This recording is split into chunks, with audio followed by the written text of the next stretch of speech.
Hi, welcome to CineMunn Podcast. I am joined once again with Time Metropolis, who is unfortunately losing his golden deliciousness. Hey there. It's a sinful thing. You need to bring it back.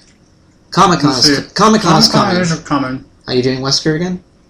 Well, I told you about my ideas for my other costume. Yeah, so you did. If I follow through with that, I that's a no. We'll see. We'll see. I'll leave it a mystery. If you do Dark Wesker, like... That works. There you go. You can have fun with it. Just, light shading, light highlights or whatnot. Alternate the... I was just thinking of alternating. Like variant edition. Okay, never mind. Whatever. That's a variant thought. Got a couple topics to go over tonight. A few little tidbits that popped up today before we actually planned out the show, so we're going to throw in some new things as well. This should be fun. As always, with every show, we like to watch a movie. Tonight we're watching Minority Report from 2004, I believe. Minority Report. No, it's Minority Report. Yeah. It's not yours, it's mine. It's Minority Report. With Tom Cruise, Colin Farrell, Max von Sydow, Samantha Morton, directed by Steven Spielberg, based on the Philip K. Dick short story, The Minority Report. It's a very cool action film. I like it. It's one of the few times I actually enjoy Tom Cruise in a movie. So, a lot of people had kind of a confusion with this film, or... No, I just remember there was a kind of a circulation where people were a little bit confused or they didn't think it did. It didn't do great numbers. It did good. I mean, it did good for what it was. It was, they kept the budget under 100 million. It made its money. It had fairly good reviews, even fairly good, from the average moviegoer as well as critics. But it's unfortunately it's not one that's highly remembered either for Tom Cruise or even for Steven Spielberg. It does qualify as Spielberg's unofficial Running Man trilogy, which started with AI, which is, you have the Android on the run, you have Minority Report, Tom Cruise on the run, and it concluded with Catch Me If You Can, which was Leonardo DiCaprio on the run from The Law as Frank Abagnale Jr. Yeah, he's kind of running, framing, and making himself into different things. The Con Man? Catch Me If You Can. Yeah. Yeah. But when you say it's kind of a Running Man series. It's always someone who's being chased by the law in every single one of I was those just films. thinking as far as the scene of being all future tech and everything being consistent with it's more the theme of the film than it is they're all futuristic sci-fi. Obviously, Catch Me If You Can is a period film, set in the 60s. Yeah. But, okay, so, yeah, anywho. And fun little tidbit, if you didn't know about this movie, I love reading trivia and such, so the very cool, very fun set piece of the chase through the car factory. Do you remember that? When Colin Farrell's chasing Tom Cruise through the car factory, where they're building all the nice new Lexus cars. That scene was originally supposed to be in Alfred Hitchcock's North by Northwest. It was scripted, it was storyboarded, I believe, even, but they never filmed it for that movie. And it finally got realized in this film, and kind of Spielberg's homage to Hitchcock in this film by doing that scene. It was originally supposed to be Cary Grant in North by Northwest. So, yeah, there you go. If you didn't know that, now you do, and there you go. Okay, so first thing to touch on, unfortunately, for me going to bed Monday night was a little bittersweet.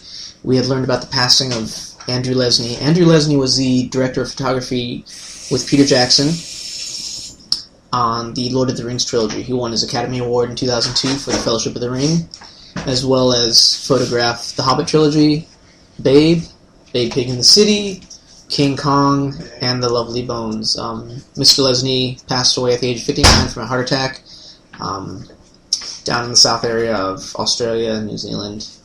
It's very, very sad. 59 years old, man dying. It's too young to me. You got to travel around a bit.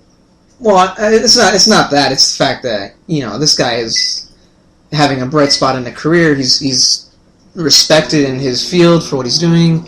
He's got an Oscar, so obviously the Academy will recognize the work he's done.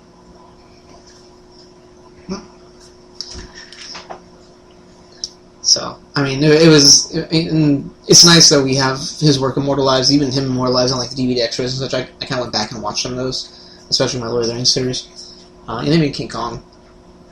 But wait, he did do King Kong. He did do King Kong after the Lord of the Rings. He did The Lovely Bones as well. He really got his first kind of recognition with Babe. Not Lord of the Rings. Oh wait, no, Babe. Yeah, Babe. Predates. Okay. Babe is awesome. I wish I had that one on DVD. I don't have it. Interesting one. Can't tell, it's microwave beeping in the background. Yes, we do eat during the show. We eat and drink and watch movies. This is basically just like recording conversations we normally have. That's really what this podcast is. And if you haven't caught on to that by now, well, now you know. Trivia. Welcome to our world. How are you? So yeah, Andrew Lesnie, he will be missed. I was saddened by the news. I think I'm going to have a Lord of the Rings marathon probably the next week or so. Who do you think would be kind of his... If you were to say he can no longer be as that cinematographer, who would take his spot? That's a pretty big shoe to fill. I mean, obviously, Peter Jackson has people he already works with. But for me personally, I would probably pick probably Janusz Kaminski. He's done a lot of Spielberg films, and he's one I really like. He's got a very good eye, very good use of camera and color and such. So I like people who use the camera that the camera's always moving. I like the camera to move. I like to feel like I'm part of it. And that's one of the more... You're just all over the place tonight, aren't you? When you say camera moving, are you talking like found footage? No, that kind of I mean okay, we're watching this. You kind of feel like you're traveling with them across the scene, across the set. I like a moving camera. So a camera to kind of follow. I don't like a stationary set camera. I want to feel the movement around. I want to feel the space that they're in as well. Yeah. It makes me feel like I'm part of it, or a little more part of it than I am. That's what I enjoy. He did that. I mean, it got almost on the border point of annoyance in the Two Towers. There's one scene that kind of really stuck out is when you have the three hunters of Aragorn, Gimli, and Legolas. They take a moment to stop during their chasing of the orcs with the other two little hobbits, and the camera is constantly moving across the scenes. Between every time he cuts to a different character, the camera is moving, kind of panning across, and it really kind of stuck out. And unfortunately, it drew me out of the film, so that would be my only. Or it's a little too much.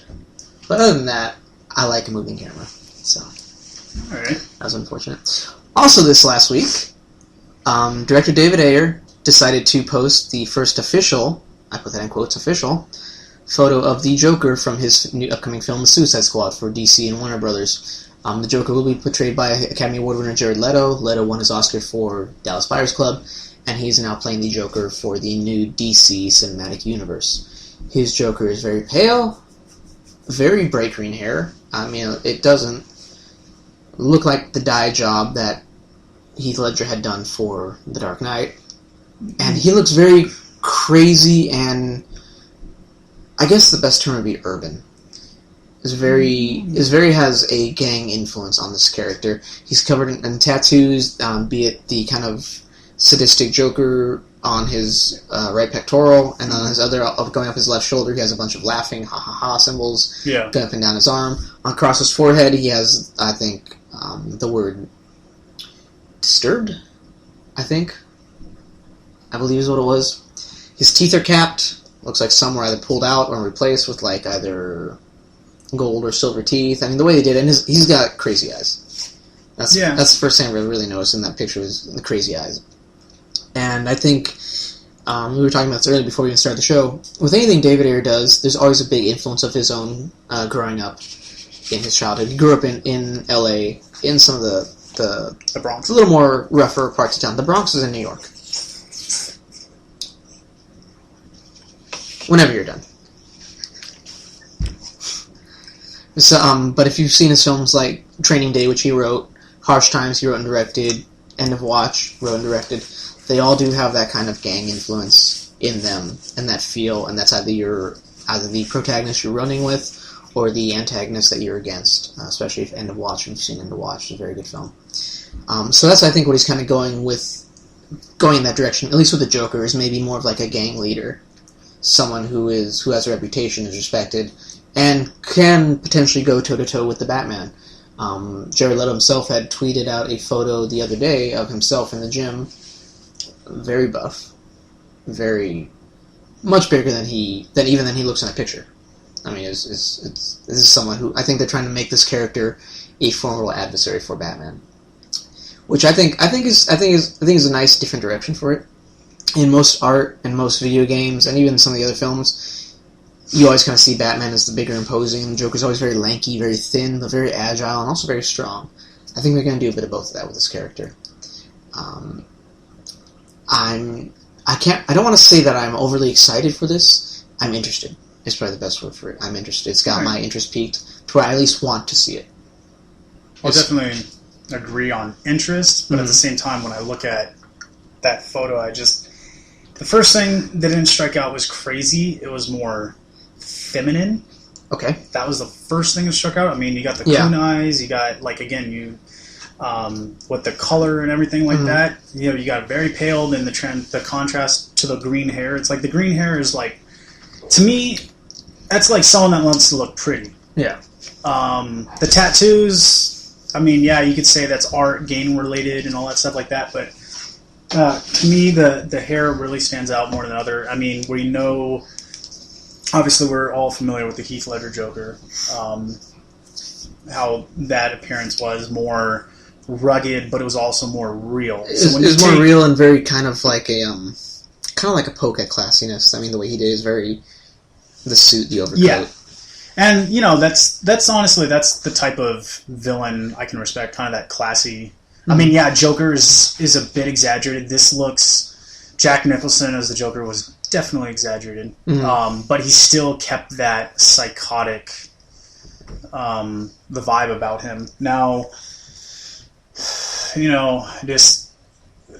Seeing the photo for this one, it looks like they're going back to the younger Joker, or at least I don't know. Well, it's another kind of a modern. With everything now, seems to have the kind of influence of when they did New 52. Everything kind of has that kind of one color to the suit with a little bit of hints here and there. Yeah. And I think even this Joker is kind of hinting at that. The unfortunate thing, a lot of people are kind of hoping is he'd be the Joker that had peeled off his own face and then kind of stapled it back on. Like, yeah, I need to borrow Death of the Family. The Joker in that storyline had actually cut off his own face, the skin of his face, and then stapled it and kind of hooked it back onto his face. So it's kind of like a two-layer effect where you can see the muscles and everything under it. Almost like he's wearing a mask of his own face. It's really creepy. I'm wondering if... I don't think they're going to go down that road. No, the homage, and if Dark Knight, when he was talking about how he cut his... Oh, the cheeks and stuff. If that was somewhat of an homage. I don't think so, because I think that came out right around the time New 52 was happening. Or maybe New 52 happened, I think, a little after that. So... Gotcha. Well, neat thought. That actually would have been a neat thought, but, you know. I think this Joker is going to be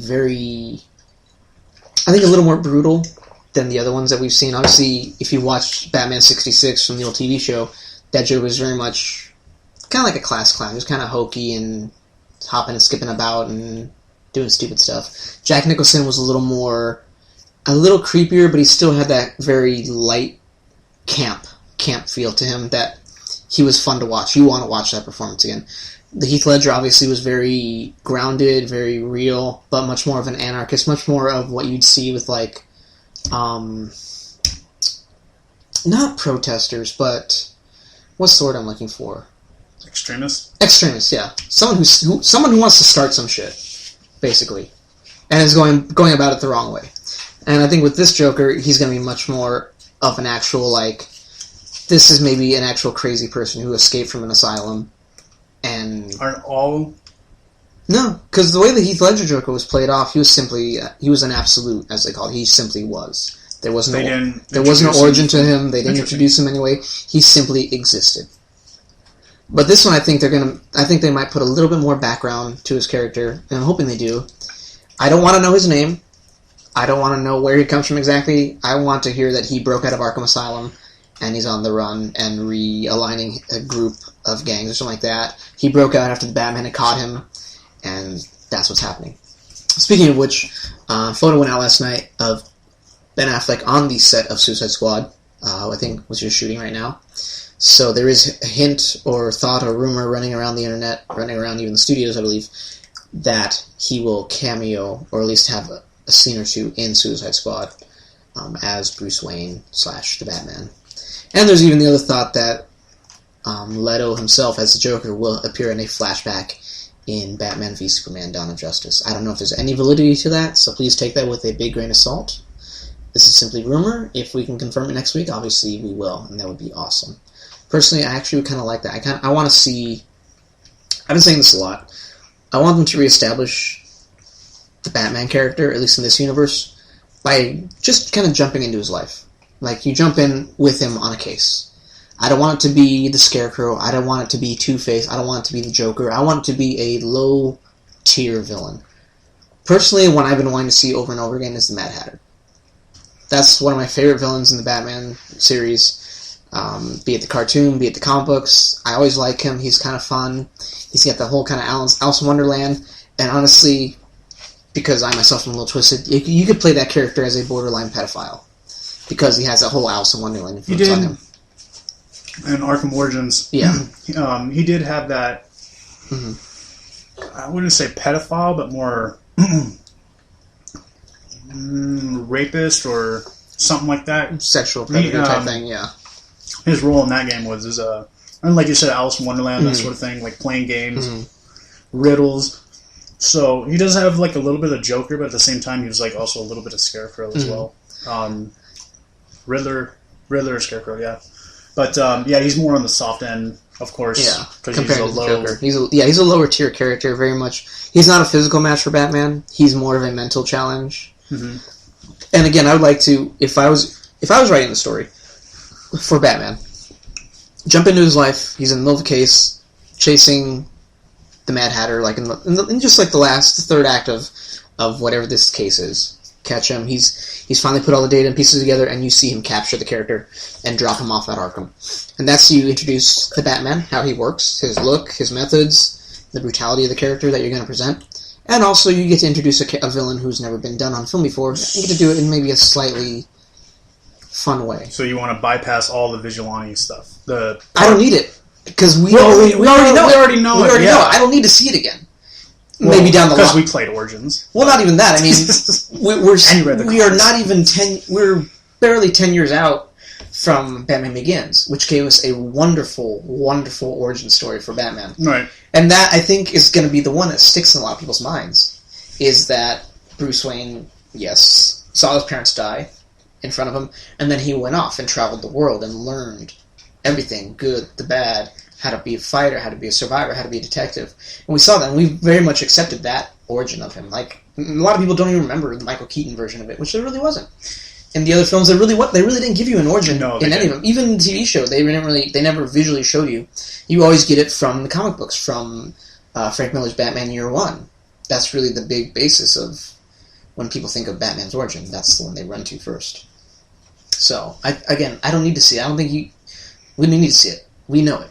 Kind of like Spider-Man. When we talk about Spider-Man, we don't need to see Spider-Man's origin again. We know it. Again, yeah. We know it. It's too easy. So those are my thoughts on that. Now, do you think Suicide Squad's going to be trying to tie in this whole Gotham and the movie universe, kind of like bridge a gap sort of thing, or what, to the TV shows? In a sense, because Gotham has got that young. Gotham has that young feel, but Gotham is too young. Yeah, because Gotham is Batman is still a teenager, and Gordon is brand new to GCP. I think it's going to be an alternate. To me, Gotham is an alternate universe because even like people were saying with the Joker and all that stuff, by the time they grow up, it's you're the way movie past universe it. is going to be way past that. Well, just their age differences and everything are all, messed up. I like Gotham. I've been enjoying it. I've been trying to watch. I watched it from the first episode when it aired. I still have some DVR that I need to catch up on, but overall, I enjoy it as a show. I think DC has openly said that these are two separate universes. Yeah. That the TV shows, Arrow, The Flash, Gotham, are their own little worlds, and then the movies that they produce are their own little thing as well. So it's going to be two complete separate. I know certain actors and such, like Stephen Amell, has even openly stated he would like to play the Green Arrow in the movies, and I think that would just throw people off, and I don't agree with it, and I want to keep them separate. So even that's my ideas on that. What was our next topic for the night? We had Joker. We had box office as well. We had the box office. We're going to save that one for the end. Okay. Why not? Already did the passing. New. Apparently, who's the runner for the Spider-Man? Oh, for Spider-Man, yes, the front runner, right, as reported today, Asa Butterfield, who you were introduced to heavily in Ender's Game from a couple years back, he is right now the frontrunner for the role of Peter Parker / Spider-Man in the shared universe between Sony Pictures and the Marvel Studios Marvel Cinematic Universe. Right now, he's the frontrunner for the role. I can see it. I'll buy it if it is true. Right now, this is simply rumor. There's no truth or basis. No one has come out for Mr. Butterfield and his representatives. No one has spoken directly from Marvel Studios confirming it, so therefore, I will not take it as truth until I hear it from one or the other. Neither should you. Even from us. I mean, we're just simply reporting a rumor. We're not saying this is fact. That being said, I think he'd be just fine. He's young enough, he can grow into the role. Obviously, this is a character that you franchise if you're smart. And since Sony has actually reached out its hand to Marvel saying, help us, I think they will be smart about it. Only for the first film, though, right? This is a shared character. It's a shared character. So when Sony does their own films, it will be that actor. Now, when that character jumps into a Marvel film, like let's say Infinity Wars, in the next few years, it will still be that same actor playing that same character. So this is a shared contract. It's like being a child in a divorce. You know, you visit mom and dad. That's a horrible analogy, but I'm sorry. I can get behind it, though. Again, he's young enough, you can franchise around him, he'll grow into the character. Well, that was the other thing, too, just with him, like you said, in Ender's Game, it's like, what profile does he with this He really carried that film. He had some great emotional moments in that movie. I really liked Ender's Game. Okay, then it makes a reasonable choice to get him. The only thing is, like I was saying, when you get young teen actors that have already done so much on their profile, it's kind of hard to throw them into a movie. In some sense, it is. But because he's still fresh, if they throw him into Spider-Man, I feel like he can get more behind the character. And he's not going to be like, oh, well, let me try this and mixing this in with Peter Parker. And, you know, that kind of happens with some other films. And I think also the other topic you were talking about was Brian T. Yes, Brian T. has been signed on to the cast of Teenage Mutant Ninja Turtles 2, which is produced by Michael Bay's Platinum Dunes, if you saw that last summer. It wasn't as bad as people thought it would be.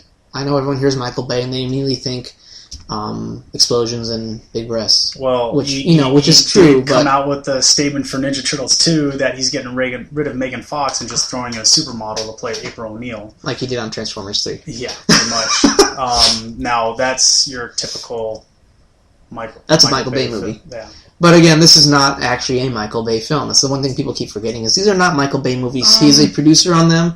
It is behind his company. It is his money behind it, but it is still not his film. There were a couple things that reached out and spoke Michael Bay. First off, the Shredder looks like a Megatron. Yeah, it looked like Megatron. It really did. I think they're really going to remedy that. I mean, obviously they did listen to the fans, because when you originally heard about the Ninja Turtles film that they were going to reboot when it came out last year, one of the things that people heard about that they freaked out about, because that's how fanboys are, they freak out about everything. If you change one little thing about a character, you change his hair from brown to blonde, they are shitting bricks. Well, they said that they would say the same thing with you and Captain America. That's an historical thing. That is much more. That actually goes much deeper than just fanboydom. That actually goes much more deep. You can say the same thing with Teenage Mutant Ninja Turtles, though. You can and you can't. You know why? Teenage Mutant Ninja Turtles started in black and white. When they went to color, they still wore one color band. All of them wore a red headband. They changed them in the cartoon to the four different colors so you knew which was which. Aha! Lawyered. Okay, so yes. Originally when the film was conceived, they had talked about them having alien origins, that they were not going to be turtles that are mutated, but they were going to be aliens from another planet. And people crapped themselves and threw a hissy fit at the studio saying, how can you do this? You're ruining my childhood, blah, blah, blah, cry, cry, cry, weep, weep, weep. And the studio kowtowed and said, okay, yeah, we're not going to actually, it's not going to be aliens. They're still going to have the regular origin, but the influence of it, like the ooze crap, whatever made them, is an alien organism. Right. Which is fine. So with this, I mean, with the Shredder thing, I think they will do the same thing. A lot of people bitched about it. It looks like a Megatron, it looks like a giant Transformer. I think they're going to change it. I think the addition of Brian T. in there will give more of a face to the character. I think will lend more characterization to him as well. You're putting an actor in who has shown their worth on camera, in the Wolverine, in Fast and Furious. Obviously not like the best examples, but still, what do you do? I think that helps it. I think that helps the character. I think they're going to do a lot more with it. Also, they actually signed on Tyler Perry. Yeah. Tyler Perry signed on to play Baxter Stockman, the scientist. If you remember the cartoon, Baxter Stockman became the Fly. Do you remember that guy? No. You don't remember that? Do you ever play Turtles in Time at the arcade? I think that was like one of my favorite games. Get around to. I played the. It was like at every friggin' Pizza Hut. I know there was the classic, and then like the second one I tried playing, and then. It was one like it starts in New York, then you go through like these little time portals to like. I remember hearing about it, but I didn't. It was a fun game. I probably played a little bit of it because I do recall, like when you talk about portals and stuff. Well, the first boss that you face in that game was Baxter Stockman in his mutated Fly persona, which is really cool. And I'm really hoping that with Tyler Perry, they really kind of play up the nerdiness of the character and then take him and just flip him and make him this creepy human fly thing. I really hope they do that in this film. They've also basically confirmed that they are going to have Bebop and Rocksteady, which were the Rhino and the Warthog, respectively, from the cartoon. There were two other mutated. And like, if I actually went back and watched the cartoon on YouTube, the old show. Yeah. And like, what it was like, they took like two punks, like the Shredder had grabbed two punks off the street, and it screwed with their genes and such, and like mixed them with animals, and that's what came out. Was Bebop and Rocksteady. And that was great, yeah. So, and they also actually confirmed that Stephen Amell from Arrow will be playing Casey Jones. So I know for a long time they were saying that while they didn't get to have Casey Jones in the first film, they will be introducing him in the second film.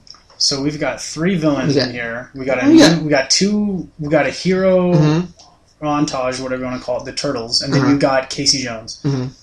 This is already sounding a little overwhelming. To me, obviously, what do you want to talk overwhelming? Let's look at the Avengers cast. That's overwhelming. But Michael Bay is not an Avengers creator. But no, he's not part of the project. No, but I mean, saying you're talking about overwhelming. I'm talking as far as a cast. Well, okay. The other thing is experience. Okay. Michael Bay doesn't have that kind of experience. If you want to talk about really, okay. Did you look at the cast of Armageddon? Will Patton, Bruce Willis, Ben Affleck, Liv Tyler, Billy Bob Thornton, Michael Clark Duncan, Steve Buscemi. Yeah, but those were playing characters. Those weren't all like. But those are still named stars. Well, there's named stars, but there's also characters. I'm talking about hero, villain. Now look at Spider-Man. Spider-Man 3, the Amazing Spider-Man 2. Oh god, why do you keep bringing that film up? Because it was a horrible movie. It's involved in this, but I'm saying with all the villains thrown in, you're gonna have. He's gonna try to drag out the film so long that, and here's the other thing. If you're gonna make a film that long, I'm only anticipating this. If he makes a film long like that, make it tie together well. If he starts dragging 10 minutes or 12, 10, 20 minutes where it's all slow, I'm gonna lose interest. And I mean, there are some films that I should have walked out on, but I think I've only ever walked out of 2 movies. I think maybe just one. I would have walked out of Paranormal Activity, but I was just having way too much fun. Actually, I'm checking right now. Everybody was laughing. The cast right now. I'm checking on online for Ninja Turtles, and Megan Fox is actually still part of it. So is Will Arnett. Interesting. Yeah.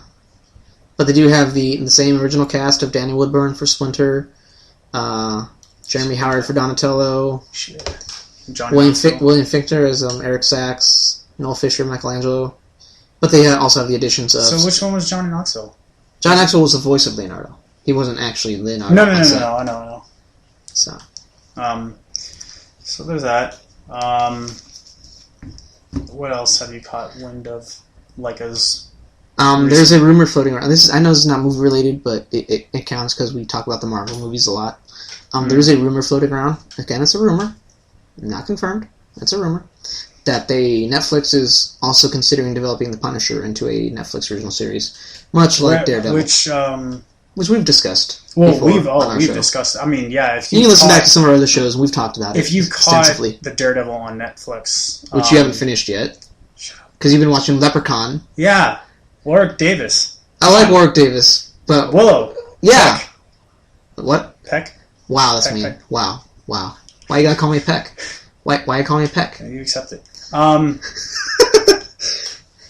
you ever see the HBO show Life's Too Short that he did? With Ricky Gervais and Stephen Merchant? I did not. Oh, it was hilarious. I'll have to check that out. He's got a lot of stuff I want to catch up on. I feel like you've missed Warwick out. Davis was one of those guys. Yeah, he's been here in Harry Potter. He's been in Willow. Mm-hmm. Return of the Jedi. Screen debut in Return of the Jedi. He's wicked. But I just feel like want to catch a bit more of his profile before, and that it was on Netflix for the month of March. So, and then going back to Daredevil after that. Better. Or go back to Star Trek. The old... Yeah, the ones of mine that I haven't seen in like a year. Yeah, you probably watched them like 10 times. Actually, no. I have... I think the one that I really don't watch... She's like 11... What? Is because God Awful is Final Frontier. Is that the first one? It's the fifth one. Oh, the fifth one. It's the one directed by William Shatner. So, basically... Don't skip it, but it's gonna hurt. It's gonna hurt. It's gonna hurt. Star Trek 6 is pretty good, too.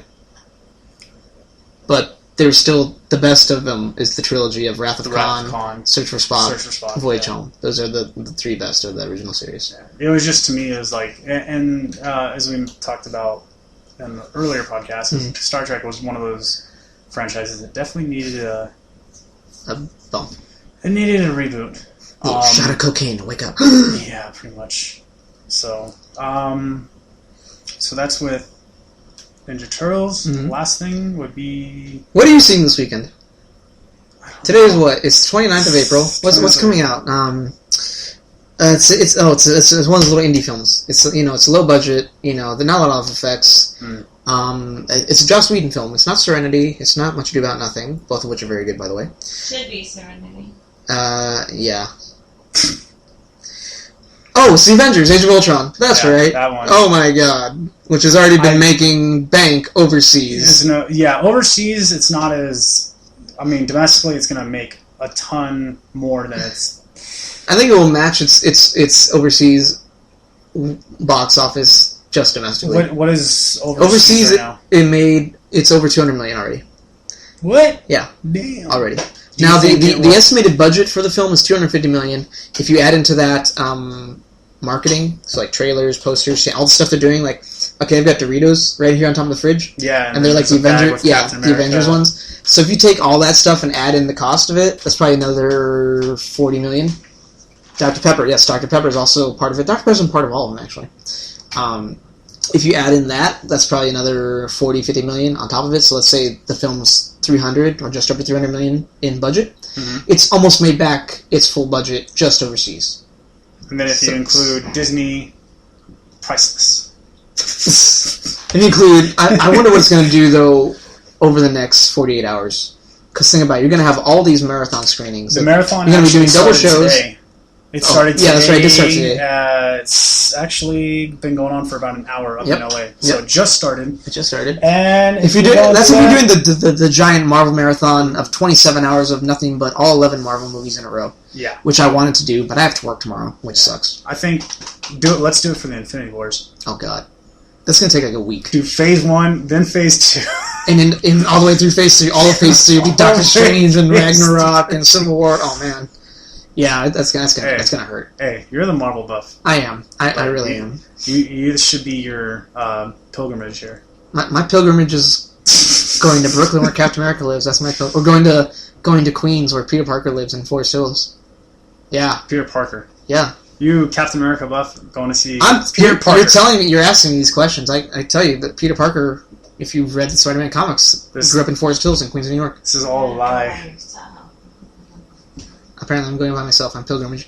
If you read the Stan Lee Jack Kirby comics of the Avengers Mansion was across the street from Central Park. Weird.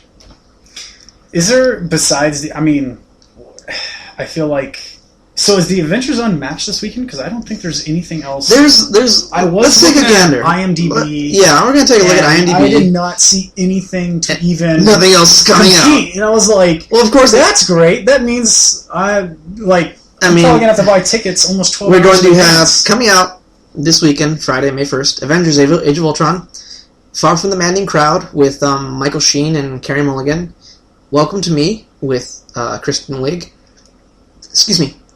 and Ride with Helen Hunt, Brenton Thwaites, Luke Wilson, directed by Helen Hunt. I haven't seen all of these films. Unfortunately, will be dwarfed by the monster that is. I don't Marvel. even know if dwarfed is just even the. I didn't say overshadowed. I would say ran over. I that would be the term that I'm thinking of right now because as when you talk about these other films, I haven't even seen one preview film. Really? One. I've seen. You need to watch some trailers online. Well, I don't. Oh no! I mean, you work in computers. I work in computers, but if you're staring at one for 8 hours, you don't come home and stare at one for another 3. And so you open up a side window and just watch movie trailers. What's doing? The program's loading. Click play. Right. That's how you watch Leprechaun, isn't it? You didn't watch it at home. No, you were watching it at work. I watched it at home before I went to bed. Oh, horrible. Yeah. Why'd you do that to yourself? Yeah, no, I think Avengers will probably match its overseas gross domestically this weekend. Break the box office record? I think it will break a box office record. That was just set by Fat Fury 7? Of course. Okay. No, I'm not arguing with you. No, I know. I think I'm pretty sure I'm fairly positive it will. The other thing too, like 2 weeks ago, you were talking about there's a bit of concerns that people were having with Age of Ultron, just as far as now the concerns are like you were saying, they are matching vague, expectations. But yeah, it's one of those things. It's expectations, and it's like, everybody's expecting the whole, SpiderMan should have been in here. Da da da da. It's like, well, that's not the way the movie's done. If you go into a movie or anything with that closed mind, then you're not going to get what you want. You're not going to get the entertainment value. You got to accept the fact that you're going to see a movie, something exaggerated, something that's going to be, surreal, hyper-real. Right. Exactly. Do not tie it in with reality. Anything like that. I mean, there are some films to depict reality, which are very... they're very awkward when you watch them. Well, it depends on how well they do the job. Yeah. Private Ryan, that's not awkward at all. That's very real. But, yeah, to me, it's like, when you see a film like The Avengers, anything sci-fi, it's going to be exaggerated. Yeah. And you already know... I just want to have a good time. I do not condone 3D. I need to make up for my last sci-fi movie. Which one was that? Failure. Interstellar. I actually spent the last 2 or 3 weeks talking to someone about how Interstellar works, and he gave me this wild explanation, and I was like, but the movie doesn't even hint at any of that. This is like, watch a movie for 3 hours, and then go research it for 3 more days. It's like... That's a powerful movie, if it makes you do that. No. I'm talking about research it because it's so far out there, it just doesn't even make any sense. That's how hard it affects you. Yeah, but I've been researching it for the past couple weeks, and the thing is, it still doesn't go together. But there is one scene in Interstellar that would have made that movie tie together. When Professor... what's his name? Professor Bran? I think so. Yeah, he's talking to Coop, and he's briefing him on all the... Is that Matt Damon? They're briefing him on all the data they've collected from the probes and other astronauts they sent into space. If he said the data we collected arrived in like there's pieces missing or something, that can kind of make it acceptable, because the explanation someone gave me is like, oh yeah, the beings from the 5th dimension created the Tesseract, and I'm like, the movie doesn't even hint at the 5th being's a separate entity. This is a whole different conversation we can go on later, but anywho, so this weekend, definitely Avengers. How many times do you think you're going to see it? I'm hoping at least 2, maybe 3 times. First time, always, unfortunately, some people always go in the mindset of a movie with, I'm going to criticize the movie, I'm going to watch it, I'm going to have a full analytical analysis afterwards. Don't do that. No, don't do that. Watch a movie for the sake of watching the movie. Get it all out. Get all the emotion out that you're going to have with it, because you want to be drawn into it. if you sit there and analyze a film like a film critic, which we are not, right, you're going to ruin the movie. Yeah, for yourself. Especially if you want to enjoy it, and I want to enjoy this movie. Well, and there's movies that I want to enjoy, and at that part, when I say want to enjoy, what I also mean by that is let the movie explain itself to me. When a movie can't do that, that's when I'm not enjoying myself. And as we actually just spoke about 10, 15 minutes ago about walking out of some movies because they don't explain themselves in the proper way. I'll give an example of one I recently saw. I should have walked out of it. Just got my money back. Was Oculus. Oh, terrible. I can't believe you actually even paid to see that movie. The movie, what's the matter with you? That movie kept falling on itself because it couldn't keep the main story arc going. It's like the story arc hit a little like bump. Like there was a lot of explanation that can be filled. So the movie did what, I mean, if you're familiar with the show Lost, it did a flashback for about 10 minutes. And then for 10 minutes explaining a flashback, and then it goes right back into the scene. And you're like, what the hell did happen? It's like, okay, now we're back to this, but then... And the thing is, the movie builds up suspense, but never delivers. I mean, I'm not even joking. Never delivers. And to me, it's like, as a horror suspense kind of guy, it's like... When I get disappointment like that, I mean, that's another thing for me, is like, I'm not even going to bother. Same thing as, like, an also you would talk about Leprechaun. Leprechaun does have a couple suspenseful moments, but at the same time, it's a bit cheesy. So I accept it for that.